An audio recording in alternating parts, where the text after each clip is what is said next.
When I was in the Giza pyramids, the first time I went in there, I had this whole process. On our level 2 training, we teach this process. It's a mathematical process. And so when you go into the Giza King's chamber, the sarcophagus used to be in the middle. So you got to lie down in the middle where the sarcophagus used to be, because that's maximum velocity on the energy. So you go in, you lie down, and then you breathe deeply, and you've got to put these certain codes into the space. Now, on the walls of the King's Chamber, you've got different star systems. So you connect these star systems to the star systems in space. When I was in there, the walls of the King's Chamber just collapsed. And all this orange light was there, and all these portals opened up. And all these beings came in, and they were walking around, and I had to stay very, very, very present. I was running these codes, and boom, my physical body just disappeared. I became pure consciousness, and I just went through the Stargate out into the God worlds. And I was just there, expanded through the whole universe, just collecting code.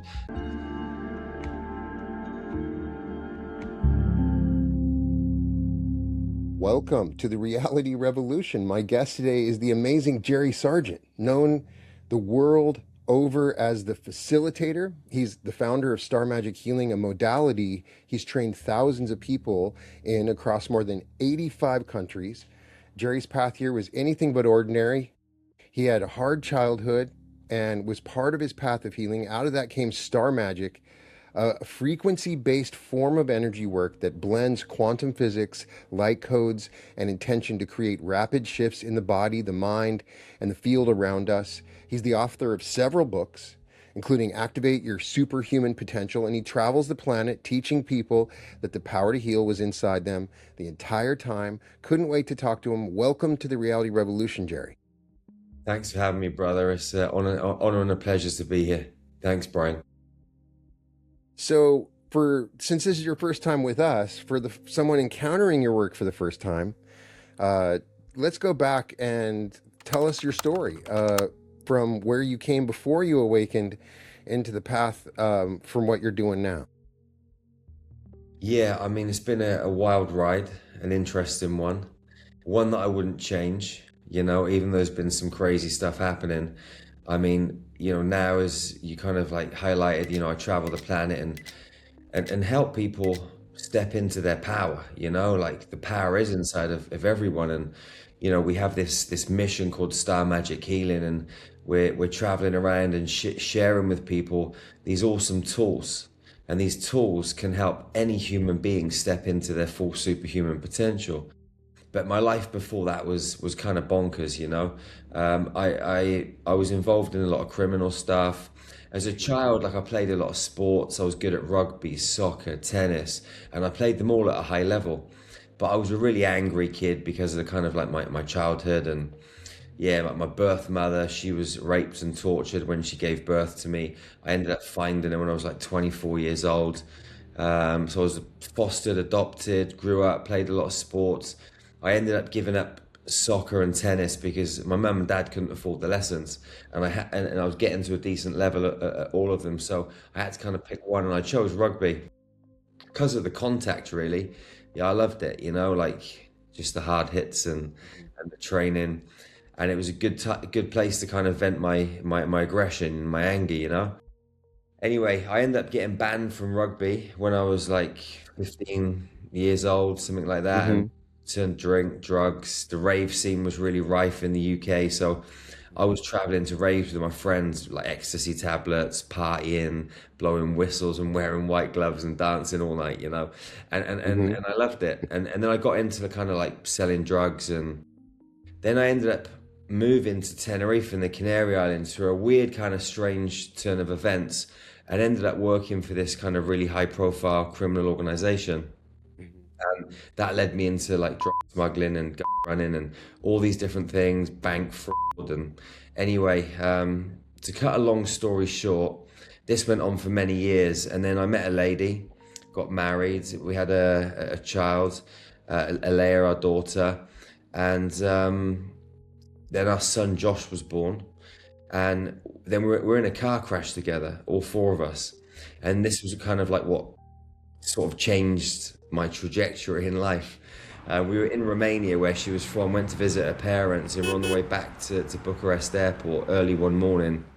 I was asleep in a taxi, and I heard a loud crash. And I woke up, and the car's swaying from side to side. There's glass, there's wind. And I remember thinking to myself, we're in a bad accident. We're either going to hit the oncoming traffic or the car's going to flip over. And then all of a sudden we came to a stop and there was no cars on the road. I thought, this is weird. What did we hit? I looked at the taxi driver. He looked petrified. Our daughter, Alea, she was underneath the driver's seat. And Laura had Josh in her arms, and both their mouths are full of glass, and there was blood dripping down my face. There was a hole in the windscreen. I was thinking, what has happened? It was just a strange situation. Anyway, I get out of the taxi. I look about 30 meters up the road, and there's two ladies on the side of the road. And then I look about maybe 100, 150 yards up the road, and there's what looks like a dead body. And what had happened is, these three ladies were crossing the road. The first one came through the windscreen, smacked me in the face whilst I was asleep, got sucked back over the car, she died. The second one had her ankles cut clean off, and the third one was physically okay. So I'm looking at these two ladies, one screaming, ankles on the floor. A guy had come out from a nearby factory. He was on the phone, and I didn't speak Romanian. I just assumed that he's called the emergency services, and my vision was just focused on this lump on the floor, which turned out to be a dead body. So I've walked towards this, what I thought was a dead body at the time. I've got closer and closer, realized it's a dead body, and I see this energy hovering above the body. And I'm shaking my head. I wanted to see it, but I didn't want to see it at the same time. I'd never experienced anything like this. So I'm walking towards the body. I get about 10 meters.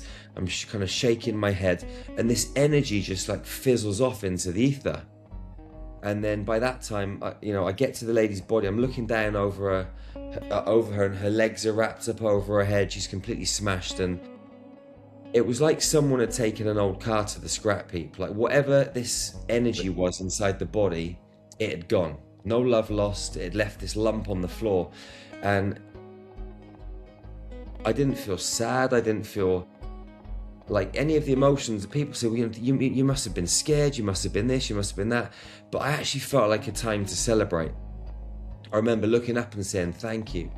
And I don't drink whiskey, and I don't smoke cigarettes, but I wanted a whiskey and a cigarette, and it just felt like a time to celebrate. It was weird, It was like the universe had smacked me around the face and said, come on, Jerry, you need to wake up, man.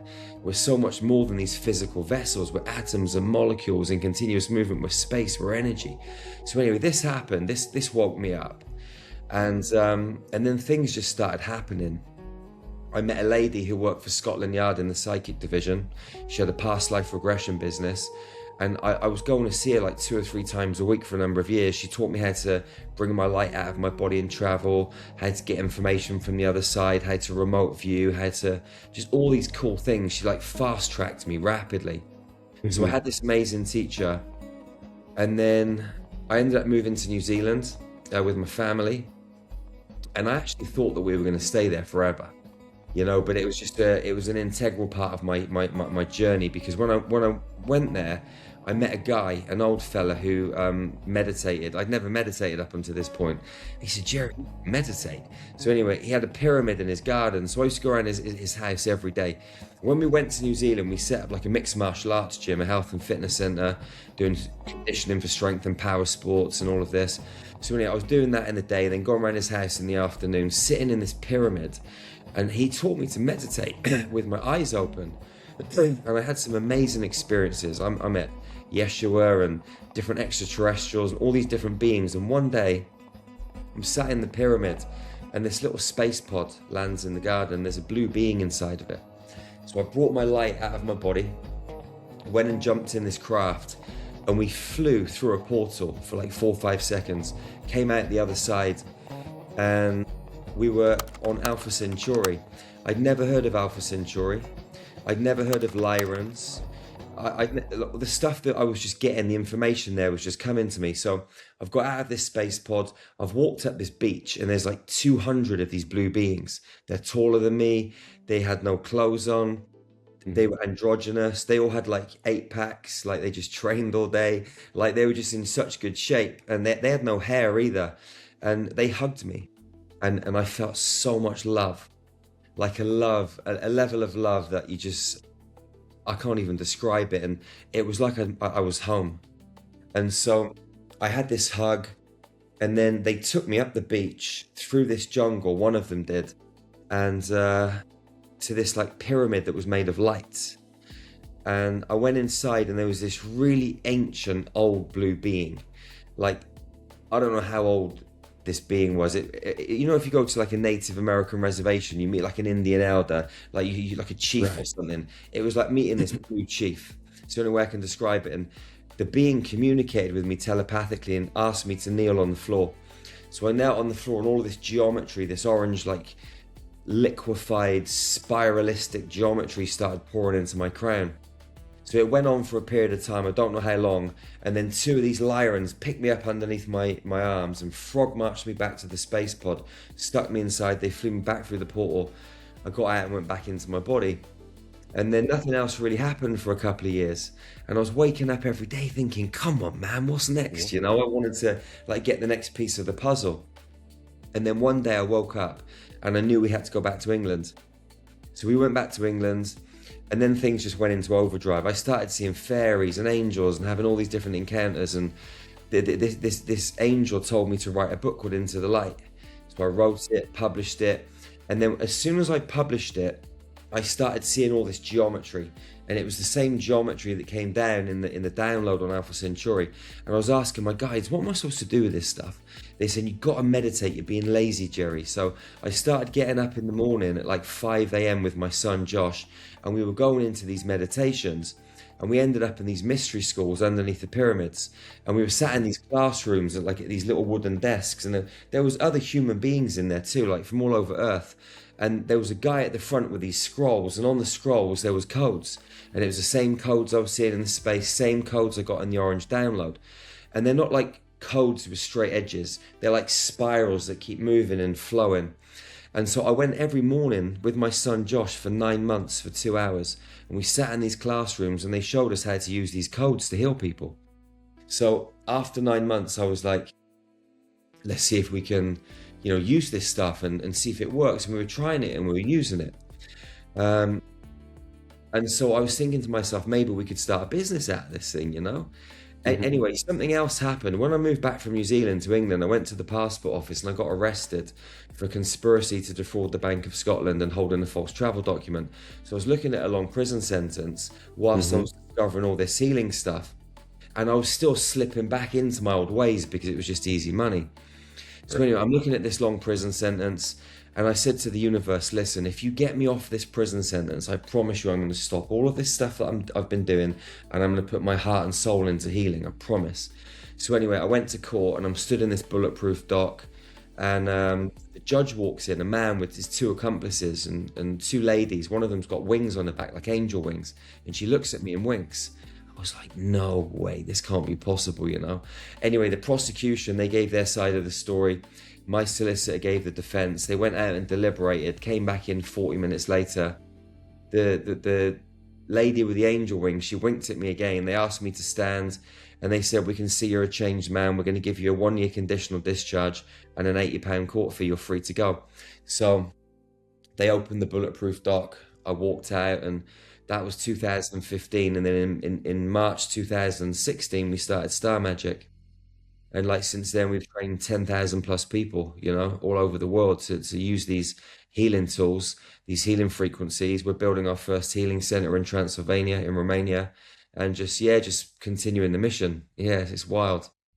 That is freaking believable. I can tell that you've had to tell that story several times, you know, because of obviously something that huge. And I'm sure that, you know, each time that you tell it, you know, it's this thing. I can tell that. So I really appreciate you putting it all together like that. So when is the movie going to come out? You know what? I've had a movie script written called Spiritual Gangster. I knew it. Yeah. Yeah. It's with some people at the moment looking through it, you know, so yeah, it's on the cards. All right, I can see it. I can absolutely see it because there's so many elements that we have in common, and I know I could feel like your journey. I know what you've been through, and I've also had a near-death experience, and it really does change you. why is it, just a outside note, why do I keep on meeting, maybe it's because of what I do, meeting people that have had near-death experiences. It's like we're in some kind of afterlife, but we didn't want to die. And I'm meeting all these cool people that did die, but somehow, it's just, I'm constantly meeting people that had near-death experiences. Like they had touched and came back. They were there. Their life could have totally changed. And a lot of times it's like their car accident. Mine, a bullet bounced off my back. You know what I mean? And so it's interesting. Have you noticed that like you've also met other people that have sort of had these huge moments that everything changed for them, right? Where they could have died?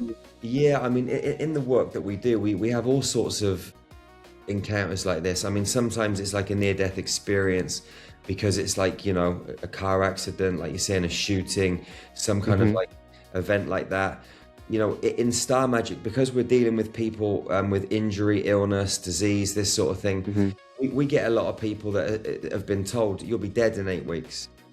Right. You're in a wheelchair for the rest of your life. Your life's screwed, and so they come to us because some of them are desperate. Some of them are just soul searching and just hoping that there is some kind of miracle out there. We've had people that have been in comas for, days or weeks, and we've gone in to retrieve their soul and brought them back again. So we've had people that have been over like that, and they're scared to come back. Some of these people, and some of these, well, not people but souls. Some of these souls, they get a little bit lost on the other side, and some of them they're kicked up the arse and told they've got to come back and bring this information and this frequency back to the planet. Like there's all different scenarios that kind of unfold, but you often find that when people go through something that's kind of like traumatic or really heavy, it does one or two things. It either completely crushes them and smashes them and they can't get out of it, or it completely catapults them into a different world, and then they utilize that to grow and expand and take the knowledge and the wisdom from it and take it out into the world and use it to serve with. So it just depends on the scenario. But yeah, we encounter these kind of circumstances, yeah. Yeah, it's super. And so you have the ability to utilize this energy, and like the geometries, like you talked about with the codes. Are you able to use it non-locally? How are you able to transmit it and utilize it? Tell me about what you've learned about how to use this energy. Yeah, I mean, all of the training that we do, like we train people to heal at distance, so everything can be used non-locally. I mean, it's interesting because, like, is there local and non-local? Right. Like local and non-local is like a human thing, right? So like Right. you're in America right now. I'm in England, but really America and England are in the same kind of space at the same time if you get out of the physical and into the quantum. So like if I'm working on someone in another country, I'm going to bring up their hologram in the space like an empty vessel of a body, and then quantum entangle that with the person that I'm working on. And then whatever I do to the hologram is going to happen to the person on the other end in real time. Like scientists have got cells, they've split the cells in New York, taken some to a lab in London, and what they do to the ones in the lab in London simultaneously happen to the cells in New York. So like quantum entanglement is real. And if you go to our website, there's so many case studies, of people that have, they've got bent spines and then they're straight, no touch. They're in a wheelchair and now they're standing, no touch. They had hearing aids in, now they don't need them, no touch. So we don't need to touch people to do this work. When we do workshops and trainings, we do touch people. We've got certain techniques that we'll administer in person where we do, use human touch, but you can still do it without human touch. So yeah, whether someone is a million miles away or just around the corner, it doesn't really make any difference. Right. So what's amazing about this is, and I've noticed it, in my own coaching, is that you can sense into somebody's energy body, literally know exactly where they're struggling, where they're pits of different kinds of energy, and cleanse it. People are going to reach a place where they can entangle with the quantum. A lot of the work that I've been doing has been successfully helping people connect to their future self. And it's very much like a quantum entanglement. You can quantum entangle to this future self that's healed. right? It's a version of them that's completely healed, been through it on the other side. And then the entanglement pulls them to it in a series of sequence of experiences. Does that sound familiar? Something Yeah, like that. it goes both ways because I mean, you could take them into the future, you could take them into the past. Or Like, or the past, right? yeah, like for example, like when COVID came along and everybody was getting injected, some Hmm. people got really seriously ill after those injections, and so we were having a lot of people coming to us and saying, "Can you help me? I've had the jab, and this has happened and that's happened." So I would rewind the timeline to back before they'd had the jab, and then I would take their cellular makeup from that particular point in space time, and then I would re-entangle them with that point a year ago, 18 Right. months ago, whenever it was. So their cellular structure, their cellular makeup becomes what it was before the injection, where there's no injection at all. So you can do that. Right. The other way you can do it sometimes is if, let's say, for example, someone's got, I don't know, a deficiency in their liver or their lungs. So you could go into a parallel reality where they're completely healthy and take the geometrical makeup of that kidney or that liver or that lung, and then bring that into this now space. So you collapse reality into the same space. So the good kidney in 1824 or 14,000 whenever it was BC alchemizes in this now space in 2026, and their kidney heals. You Right. know. Yeah, so all of this stuff's possible. It's fascinating. I mean, I had a lady from Australia on one of our trainings a couple of years ago, and she had a lung that was like completely scrunched up and kind of missing, and she couldn't even walk up 2 stairs. So she was on Zoom and I was on Hmm. Zoom on the training. I went into a past life where she'd had some kind of experience, because the lungs are all about grief. And in this experience, as her soul was a man in a past life. So I went in and I healed that. And then her lung just completely expanded in this reality and grew. And now she's running marathons.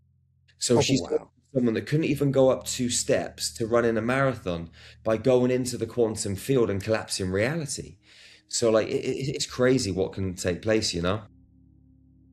Keep on hearing this in my head. It's happening. Finally, my brother has finally learned how to use. It's been obvious to me that that's going to happen at some point, that we're going to become experts in moving through the quantum. And I'd love to talk about your experiences with that as you awaken in your own quantum, connecting to different parallel selves. Beyond just healing, you can use this to acquire skills of mastery that normally would take you like 10,000 hours to do, right? Like you can, if you want to be a great marketer, you can access a parallel version of yourself that is this great marketer, download their information, and then in your present reality, suddenly you have this automatic knowing on how to market stuff, right? It's the same thing going beyond just healing. It's a technology that we're going to learn how to use, right? 100%. Like, and I'll tell you when I first kind of really realized the potency of this. It's gone Right. back several years, but I had this guy, and he Hmm. came to Star Magic, and he said, "Jerry, I'm having these crazy dreams." He said, like, I'm walking through a park in my dreams, and he said, this gang of people, they accost me in the park and they just beat me up. And I'm waking up every night sweating in fear. He said, I'm not sleeping. He goes, I'm scared to go to sleep because I keep going back into this same dream. And he said to me, "Can you help me?" And I said, "Of course I can help you." I always say that. Even if I Of don't know how course. I'm going to do it, I'm going to say yeah and then figure it out afterwards. So I said, "No problem." So I got a picture of this guy, which I always do, look into the eyes. The eyes are the gateway to the soul. And the first thing that happened when I looked into his eyes is I got this kind of like image of Bruce Lee. So I thought, okay, if Bruce Lee was walking through this park, there's no way he's going to let these guys kick the shit out of him. He's going to beat them all up, right? So what I did is I got Bruce Lee's hologram, and I got the hologram of this guy that was getting beaten up every night in his dreams. And I downloaded the fighting skills from Bruce Lee's hologram into this guy's hologram. And then the next night, I didn't tell him what I did. I thought, I'm not telling you what I've done. You're gonna think I'm nuts, you know? So anyway, he goes into his dreams and he's walking through the park and they come up to him again and they start fighting him. And he retaliates a little bit, but he still loses. The next night he goes in and like he fights even harder. And I think it was the third night he beat them all up. And then the next night in his dreams, they just weren't there anymore. And so he started getting his health back. And so, like, when we go to sleep at nighttime, are we really going to sleep or are we waking up? I personally feel that we're waking up and we're actually doing the real work in dream time, you know? But I had an old guy and he had a bad knee. And he was about 70 years old and he played a lot of tennis. And he said to me, Jerry, can you help? And I said, yeah, no problem. So I went in, I brought up his hologram and I saw Usain Bolt. And I thought, well, if Usain Bolt, like he's got a great pair of knees. So what I did is I got Usain Bolt's hologram and I took one of Usain Bolt's knees off of his hologram and stuck it on this old guy. And I'm looking at this old guy's hologram and I'm thinking, he looks a little bit weird. He's got this old white body and he's got one white leg and one sort of like half white leg and half black leg. I thought, so let me get the other knee off Usain Bolt and stick it on the other leg. So I did that. Anyway, the guy, he emails back in about a week later. He said, Jerry, thank you so much. He goes, my knee, it feels amazing. He goes, I didn't tell you this because I thought it's not really that bad. He goes, but my other knee, it was playing up a little bit, but that's okay as well. So thank you so much. So both of his knees healed, you know. So you can go into the field, you can exchange body parts, you can download photography skills, like whatever it is, you know. Exactly. That's what I was able to do is download photography skills. Like my camera game in the old YouTube was terrible. I always had this old webcam and I was like, oh man, I can't do that anymore. But I don't there was some part of my identity that was like I can't ever really learn the camera. And then I downloaded this version of myself that was this badass at using cameras, you know, and next thing you know, it's amazing. People don't understand in the quantum revolution that we're about to go into right now, the incredible possibilities that are going to become available. There's going to be clinics offering what you teach on every corner, like Starbucks. When people start to really see how effective this works, and we open ourselves to the miraculous, and we are able to overcome the collective belief that this is not possible. That's sometimes probably what we have to battle a little bit, is the sort of collective belief, which is also trying to create a reality that these things are not possible. You know, the sort of scientific, materialistic, sort of cultural idea that gets imbued in us that takes away our power, right? And so that what I love is that you're just like, you know, it's going to work, and that's what we need to do. We need to release that. So For me, that's the biggest part of it all. There's no thought process involved, you know. It's like bumblebees. Like I love bumblebees, right? Because yeah. bumblebees don't know they can't fly. Like according to the law of aerodynamics, they got these like big fat bodies and Right. these tiny little wings. So they shouldn't be able to get off the floor, but they actually vibrate and levitate. But like bumblebees don't know that. So they just wake up every day and perform a so-called miracle. Like I always think, like imagine bumblebees had an ego and they'd look in the mirror every morning and think, fuck, I'm never going to get off the ground today. And so they'd be down the doctors getting their Prozac and queuing up for medication, but they don't know they can't fly. So they just get up and do what we would call a miracle, but it's just them just vibrating and being who they are.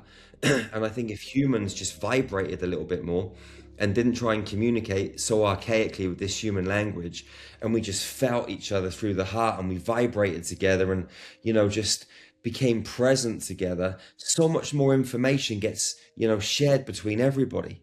But, you know, we try and explain things and, you know, perform and do things in a certain way, and it just gets in the way. But insects have got it right. You know, how can you have all these bees in a hive, you know, making beautiful honey without even speaking to each other? They just know, you know. But we can go to that level of knowing. But what happens is a lot of people believe. And so what I always try and encourage people to do is to go beyond belief systems. Because when you believe in something, you think about it. It's a set of thoughts. It's like a construct.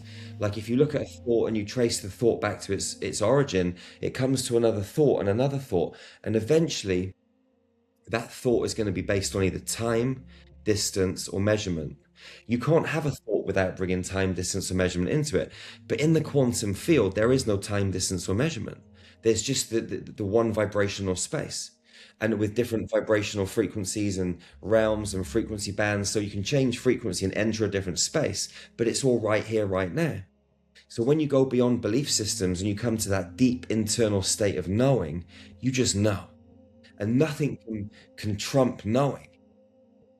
Right. So when you get to that space, like everything just works. You go into a healing session and you're not like, oh, let me just try and do this and see if it's going to work. No, you just apply the methodology. You apply the alchemy, the physics, the magic. I mean, alchemy, physics, and magic are all the same thing, you know? But people think magic and physics, they must be worlds apart. No, they're exactly the same thing, just a different label, you know? So if we can help humans become very present, very still, regulate their nervous system, and just create a beautiful signal of calmness and safety and presence, then that signal is just going to ripple out into the world. And they're just going to start to open up their levels of telepathy, open up their levels of raw authenticity. You know, they're going to start to manifest and levels of abundance will rise because they're just putting out a good signal. But that comes from that space of knowing.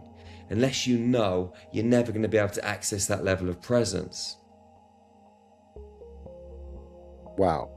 I'm truly blown away by this conversation. This is so exciting. You've already actually activated thousands of other healers with your system. You've taught them these principles, and so there are other star magic healers out there.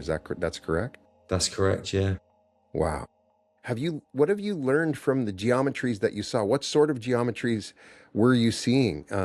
Because we still don't understand the power of the geometry, but I know when I'm looking at it, when I'm surrounding myself by it, it's changing me, right? So what are you seeing when you see those geometries? So it's like a spiral. They spiral, and they've got little lines and little fractals that come out of the spirals, and they move through the space, and then the spiral it kind of morphs out of the field and then reappears just a little bit after, bigger or smaller. So these spirals just keep morphing and changing, and these spirals they're extremely intelligent.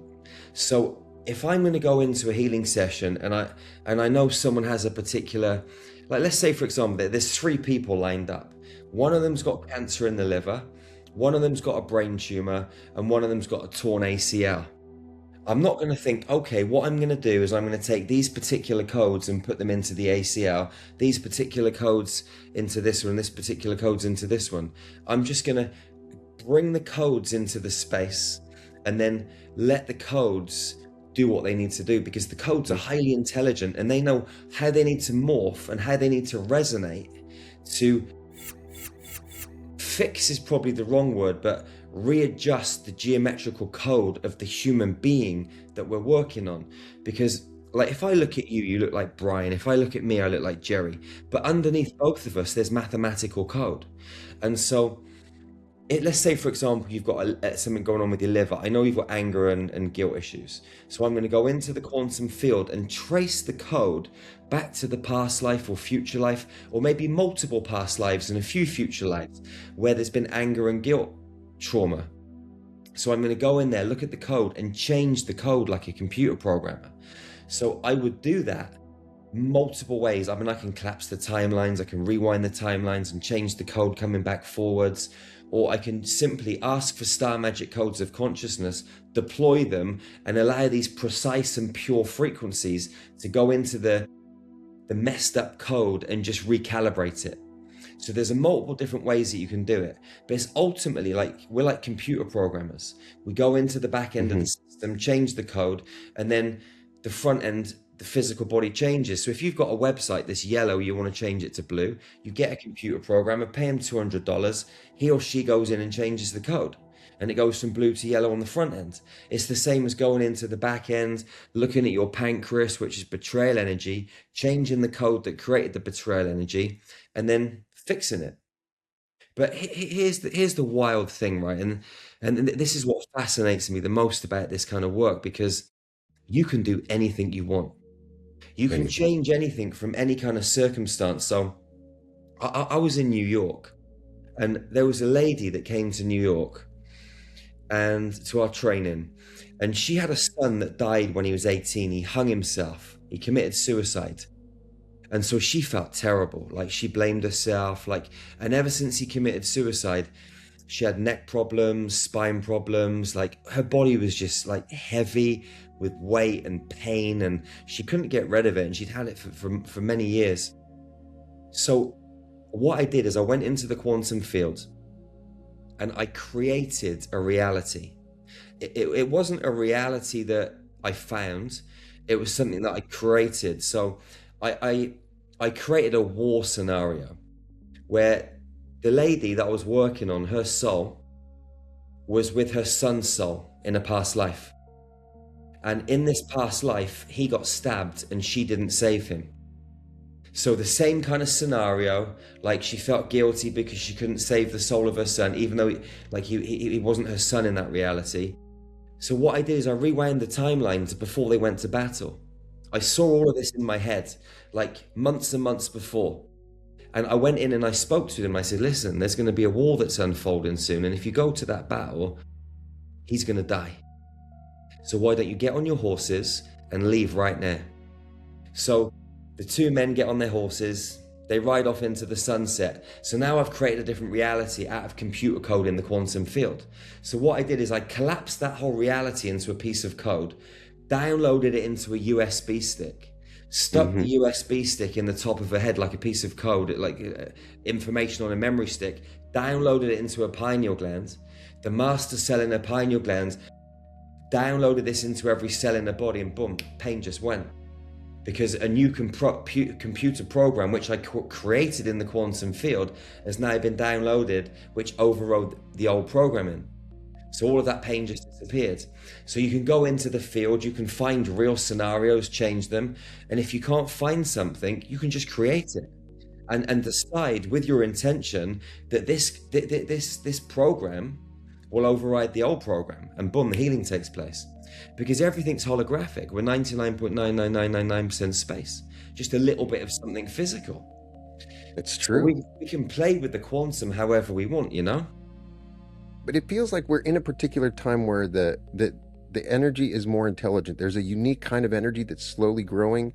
The older energy might have responded to us when we were in the quantum, but now the newer it's more dense and carries more information when we're interacting with it. So we're able to do these kind of things where you can pull code from different very multiversal elements. Does it not feel like we're getting a little bit more, the energy is becoming more intelligent as we interact with it like this, right? Yeah, and it depends on the human as well, like, because everybody's like at a different level and a different stage. So I could take a human being, work on them, set a very specific grid structure up in the quantum, and just allow that to hover in the space around them.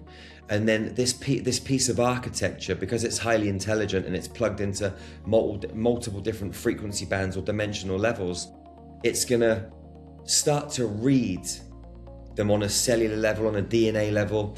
Number one, it's gonna start to clean them up. It's going to start to heal them. It's going to start to clear out any old toxicity on a deep level. It's going to start to run frequency, code, and vibration into their DNA to activate that dormant potential. It'll start bringing electrical energy from the stars down and magnetic energy from the earth up.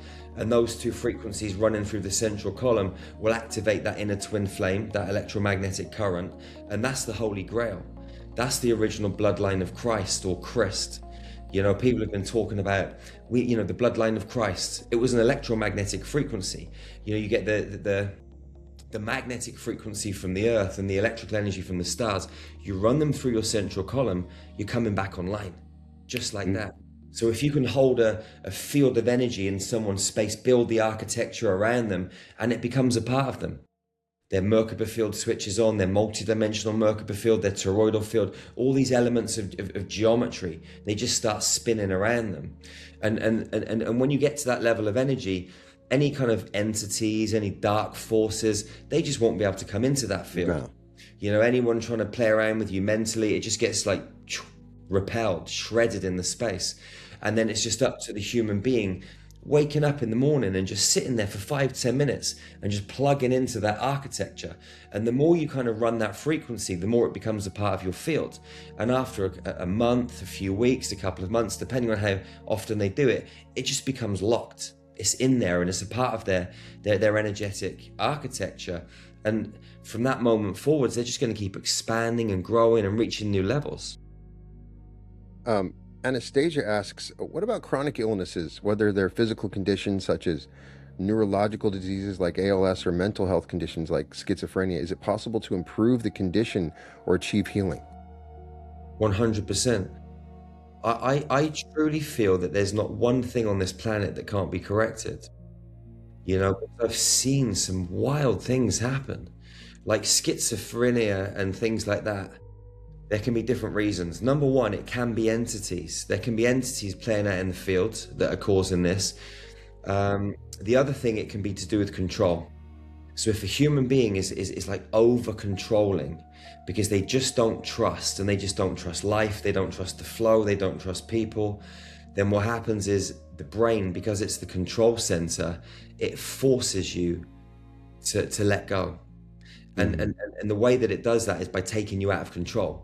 And trying to take you to a point where you completely accept that you're out of control. And when you accept that you're out of control, then things will heal. But it's very difficult for a human being to understand that when they're in the fire. You know, I had a lady that was paralyzed from here down, and I was in a workshop, and she asked me if I could help her, and I said, "Have you accepted you're in a wheelchair?" She said, "How can I accept I'm in this effing wheelchair?" Like, she went crazy in front of this big audience. It was one of my first workshops years ago. I said, "Well, I'll tell you what, I love you, but I'm only going to help you when you accept you're in a wheelchair."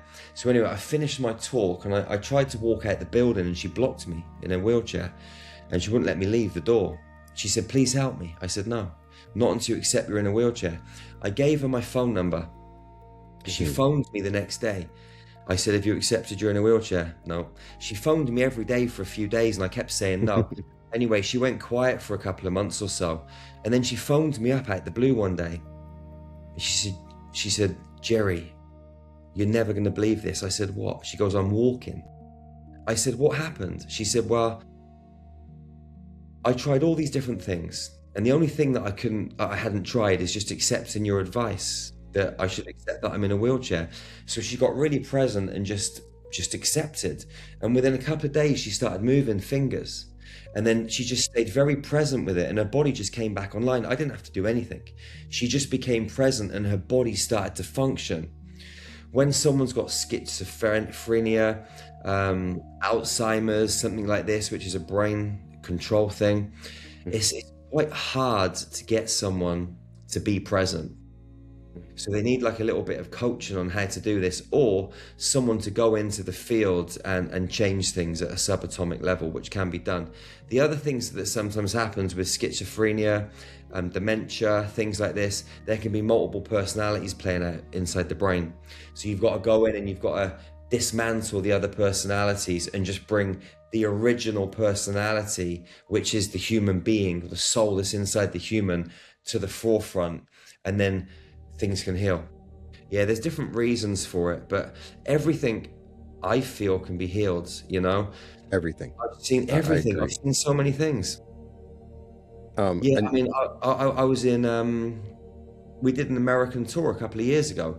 We had so many people getting up from wheelchairs, multiple sclerosis, 10 years in a wheelchair, 12 years in a wheelchair.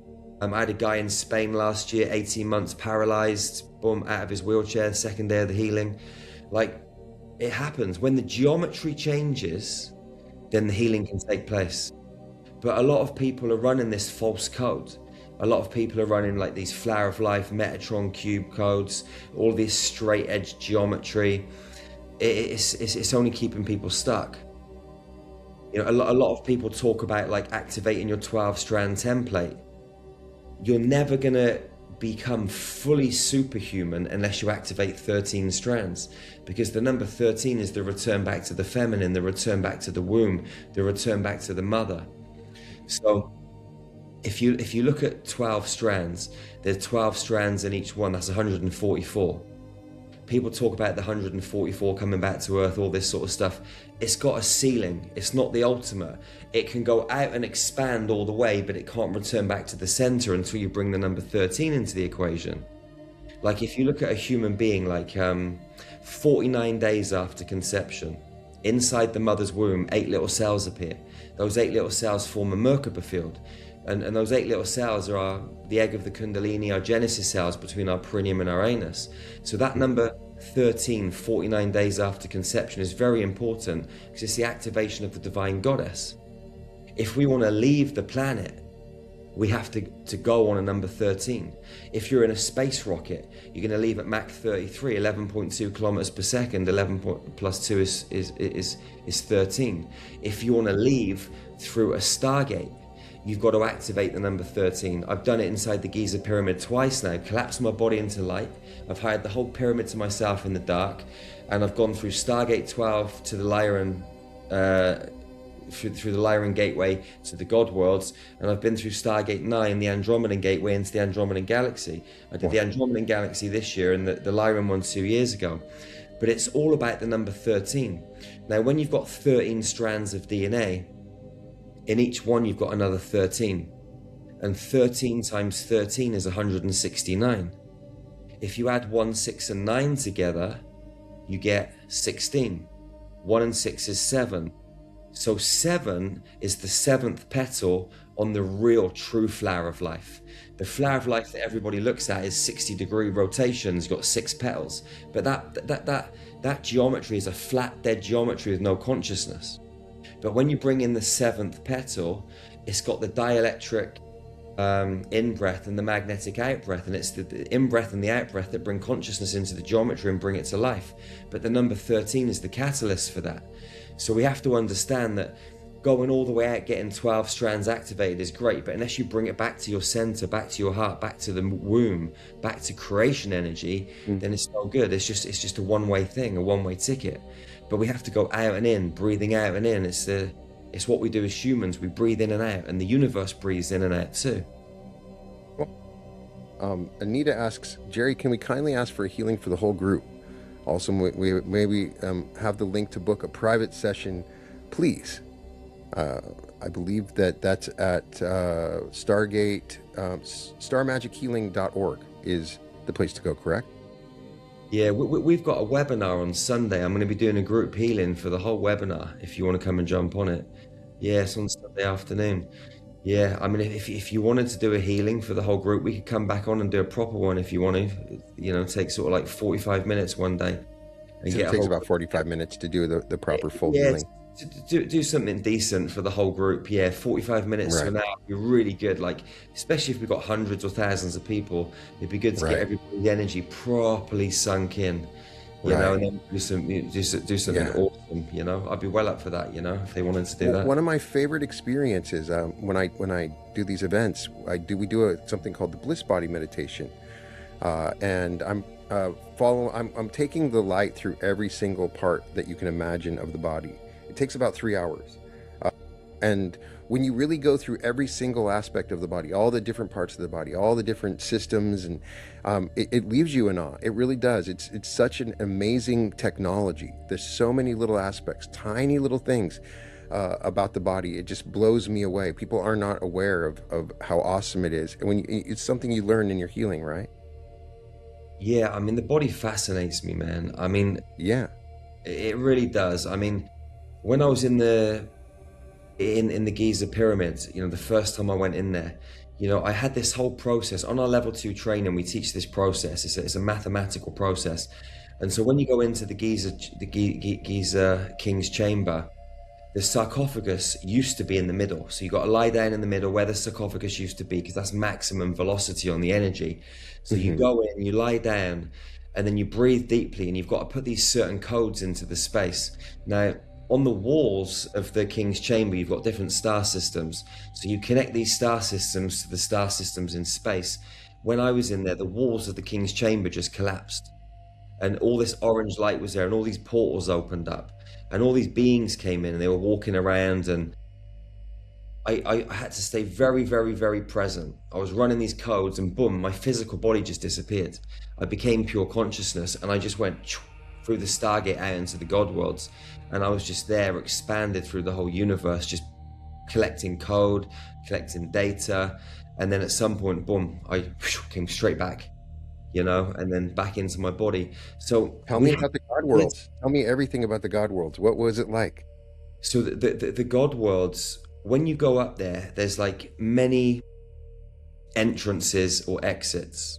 So like we have this multi-dimensional time-based matrix that we're inside of with multiple dimensions, multiple universal playing fields. When you go out into the God worlds, I mean, it's extremely expansive, but you've got like portal systems all over the place, or Stargate systems, however you want to kind of perceive it, and they go into other worlds. So like there's multiple time-based matrix just like ours, like hundreds of them, like spread throughout the field. So you're out there. I mean, it's extremely geometrical. It's got waves and layers of frequency, and you can go through these gateways which are guarded by different beings, and you can go to other universal playing fields. There's a huge kind of like supercomputer up there which collects all of the data from all of the different universal playing fields and all the different constructs and all the different realms within the constructs and all of the different multi-dimensional time-based matrix. Some of them are light ones, some of them are dark ones, but they collect it all in this huge supercomputer, which is like a huge data center. Like you get these data centers here, they're floating on the water on Earth that are just, they have they're data storage centers. You have them up there. They're like translucent. They're not even geometrical. They're like almost invisible, but multiple layers of fabric and code and frequency that looks just like energy. But within the energy, it's just huge, vast amounts of data. I mean, imagine just here on Earth, how much information, how much experience is taking place from God, infinite intelligence, just in all the different humans, let alone the animals and the trees and all the different things that are taking place. All of that data is being fed up there. That's just from Earth. Then you've got all of the other planets and all the other galaxies and all the other star systems all being fed back up into this data center. So yeah, I mean, it's a beautiful place. It's a beautiful place. I can't imagine. What were your impressions of the Andromeda galaxy? When I went to the Andromedan galaxy, my physical body collapsed into the same space as this kind of like violet gateway, and then boom, I was flying over these mountains, and I was flying so fast it felt like I was going to get like sick or something, but I didn't. And I came to this huge diamond, a bit like a castle, and it was massive. And I went into the castle through these kind of like rooms with huge like tall archways, and into this massive kind of like auditorium with a roof. And in the center was this massive throne, and sat on the throne was this queen, and she had these like white diamond gray kind of like robes on. They was really bright and sparkly, and her head was like, her jaw was down like this, with a big forehead that came up, and these ears that kind of were back but sunk into her head. And she had no hair over the top here, but just sort of hair at the back, like a bit like dreadlocks. And she had these like diamond tablets, and she sort of brought them up in front of me, and she was showing me the information that was on them. And then she gave me some of these tablets, and I kind of shrunk them down, put them in my light body, and brought them back to Earth. And I've been kind of like decoding and deciphering this information as I go on my own journey. And there's a lot of stuff in there, but I'll just go into meditation, pick off this information. When I went to the Andromedan galaxy, that was the only kind of experience that I had. Like I went to the castle, met her, and then the next thing I'm coming back, and the wild thing was when I went into the king's chamber, I took my t-shirt off and I put it down as a pillow behind me because I wanted to mark my body. Because the first time I went in there, when I went up to the god worlds and came back down, when I sort of sat up, I got my phone and put my torch on, and I was facing 180 degrees the other way in my physical body, which was crazy. And when I came back from the Andromedan galaxy, my physical body was about 1.5 meters away from where I kind of lay down. And I was sort of in the fetal position, and I had a gold chain around my neck, and it was off somewhere else. And yeah, it was wild. So I don't really know how that kind of happened, but yeah, it happened. Any Yeah. other cool places that you visited? Not actually by bringing by collapsing my physical body into light, but there's been many places that I visited, like astrally, or by bringing my soul out of my physical body and going traveling. So one place that I go to a lot is a place in Avion, and there's some emerald octahedrons there, just off the side of the planet in space. There's 3 emerald octahedrons, and the tribe there is called the Ka-Ra-Nu tribe, and it's a tribe that I have been in many times in past lives. You know, I've experienced life there with like ex-partners of mine in this reality, my children. You know, they've been my sons and daughters there. I've experienced lots of wars there, lots of great times, lots of temples.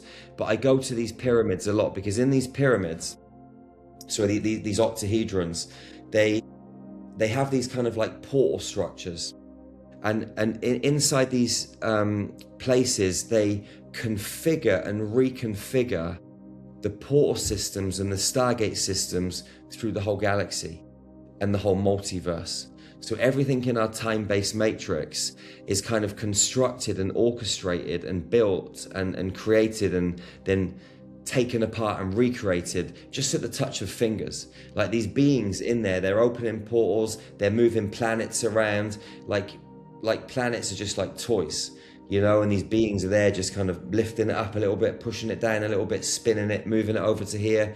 And inside this place, they show you how to create stargates, how to open stargates, how to create stargates from empty space that weren't there in the first place, how to close them down, how to travel from this gateway to that gateway, or set up a new configuration system, because some gateways travel to different planets, but you can reconfigure them so you can put in different kind of access codes where you can change the final destination.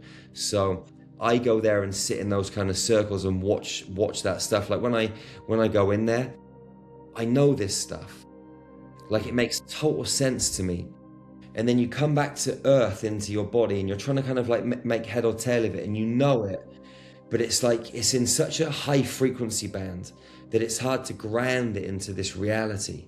It is. And that's why I've been to the pyramids a couple of times and hired it for myself, because going into there, you've got Stargate 4 inside Giza. So you can open Stargate 4 and entangle Stargate 4 with Stargate 12, or with Stargate 9. You go through Stargate 4, Stargate 9 and out to Andromeda, or Stargate 4, Stargate 12 to Lyra.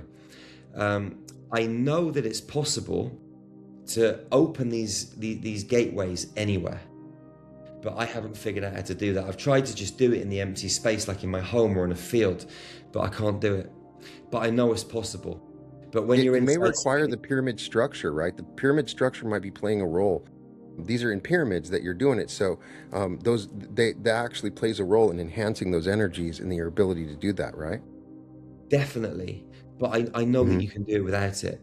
Right. You know, I just know it, but I just haven't figured it out. We might be able to use mountains, natural, like mountains, and harnessing the energy of a mountain to do something like that. I've thought about. I know what you're saying. It's super interesting. Now, another aspect is when you're in those high frequency bands, it's hard to remember. Like when I'm in the high frequency band, I know I want to remember as much of this as possible, because when I come back down, then it's like the higher the frequency band, the harder the memory is to stick and ground and forget and remember in this reality, right? 100%. Yeah, I mean, it's a little bit like dream time sometimes, you know, you wake Very up much. and then, you know, you remember your dream, you drift back to sleep, then you can't remember it again. And you're like, how can I not remember it? It's the same when you're out there traveling. Yeah, It the amount really of is. times I've had an experience and thought, you know, this is epic. And I've come back Hmm. to my body and I just can't grasp it again. You know, like what I find is if I astral travel or I collapse my body into light and go somewhere, it's like one experience. But if you consciously lie down at night time or in the daytime and you breathe deeply, you slow your brain waves down, you slow your heart rate down 28 to 32 beats per minute, and you open up your heart and you bring your soul out from your physical body and get outside of your magnetic field, and then you Hmm. go traveling, you can get a much better recall when you come back in because you've done everything so consciously. Like when we're collapsing everything like a physical body into light and doing stuff like that, it's harder to remember for whatever Yeah. reason. Pam asks, to activate the 13 strands, does a person have to want and ask? Can you give us any tips on how we can activate that 13th strand? Yeah. So we have around the outside of our body a multi-dimensional Merkaba field, which is like some people call it a 12-pointed star, a stellated dodecahedron, but it's multiple tetrahedrons that have 12 points when they're all constructed together. Now, your heart is a cube in the third dimension. And when you switch to the fifth dimension, it turns into a dodecahedron. So the structure of your heart center shifts. So you have inside your body like your 7 chakras. One of the first things we do on our level 1 training is dismantle those 7 chakras, like, and collapse all of them into the heart, because you just need that heart, that big Hmm. one unified heart field. The other energy centers, they keep emotion trapped. They're a control mechanism. So we collapse them and we bring online our 5th dimensional transmission centers or 5th dimensional chakras, and there's 13 of them. They go from your stellar gateway up above your head to your Earth star down below your feet, and then you've got your Alpha and your Omega, which make up 14 and 15. So when you run electrical current from the stars down through your body into the Earth, and magnetic energy from the Earth back up to the God worlds, and you get that kind of bloodline of Christ, that crystalline frequency running through your central column, expand it into a pillar around you. Through certain types of breath work, you can switch the cubed heart to a dodecahedron and certain codes that we put into the body. So one of the techniques that we use on the level 2 trainings, we get like a violet octahedron, put it in our hand, place the code into the octahedron, put it between the feet of whoever we're working on or on our own hologram, run frequency up through the central column. It activates the pineal gland, it runs energy up and down from the Earth to the stars, and then the cube goes to a dodecahedron. And when that happens, 12 beams of light flow from the heart, one through each of the sides on the dodecahedron, and they plug into the 12 points on the multi-dimensional Merkaba field. When that happens, all the tetrahedrons spin. The male ones go clockwise, the female anti-clockwise. And when that happens, it spins into a sphere. And the sphere is the number 13. So when that happens, the waves of energy come back into the heart. They activate the 13 transmission centers. And then your tree of life, or your Cathara grid structure, which has 12 spheres in it, which runs from your crown to your perineum, the 13th comes online, which is right in the center.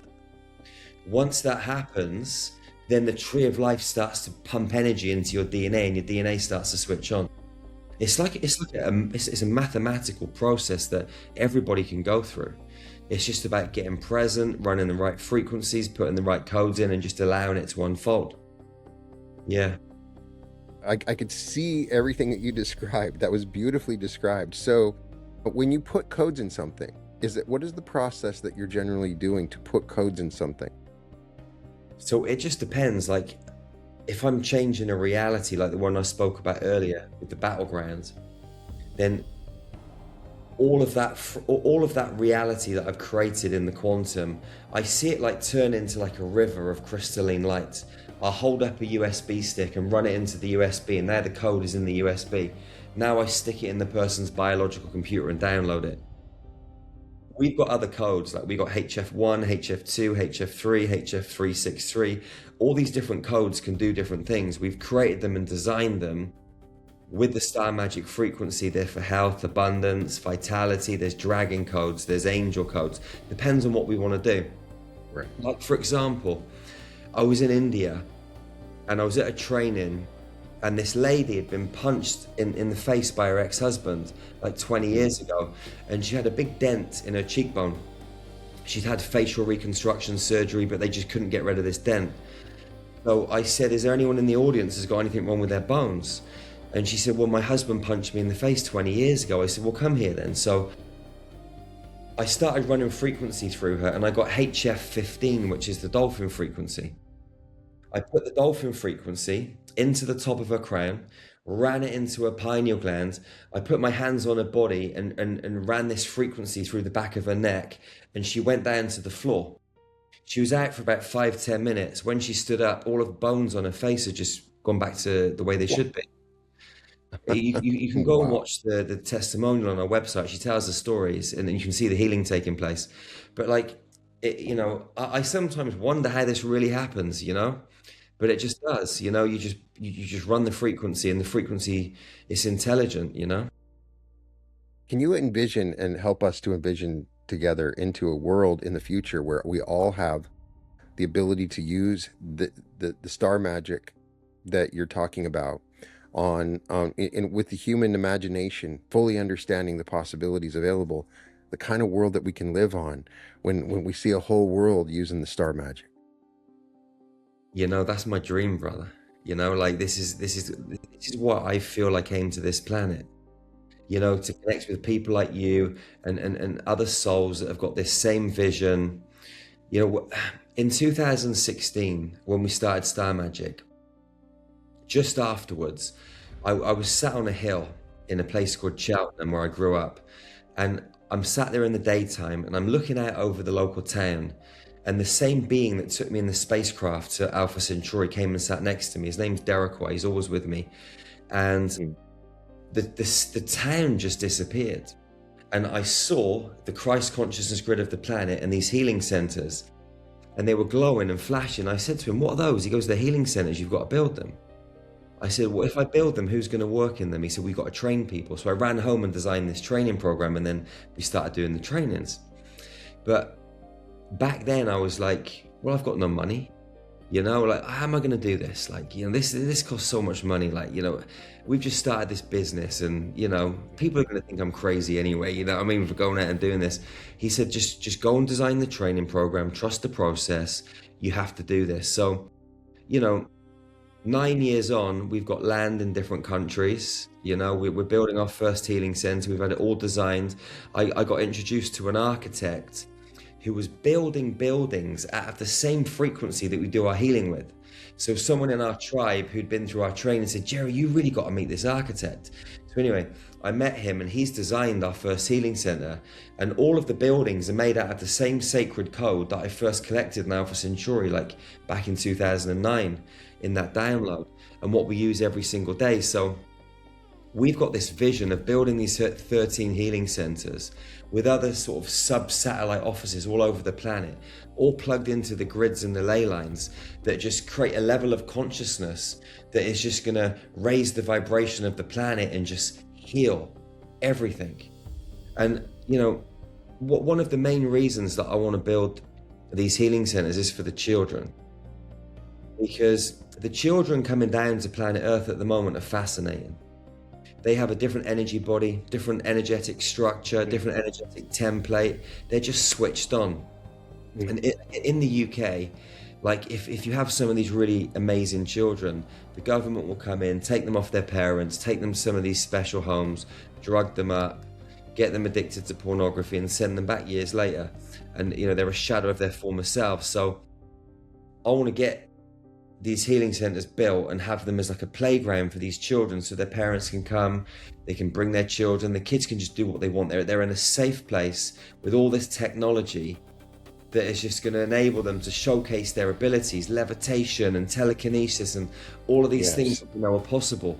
So I want them to be like a, like a galactic school and a galactic playground for these supersonic children that I feel in not too many years' time are going to be teaching us how to run this planet. We're going to be sat in the classrooms and they're going to be saying, right, you need to do this, you need to do this. We know the way, Right. And they're going to be showing us. So, but as adults and parents, we have to create that foundation for them now. So we have to come together and build these structures and create these safe spaces and, work together to create our own, communication systems, our own energy systems, our own way of, money and exchange and all this sort of stuff. We have to create a whole new, reality within the framework of the planet that we're on at the moment.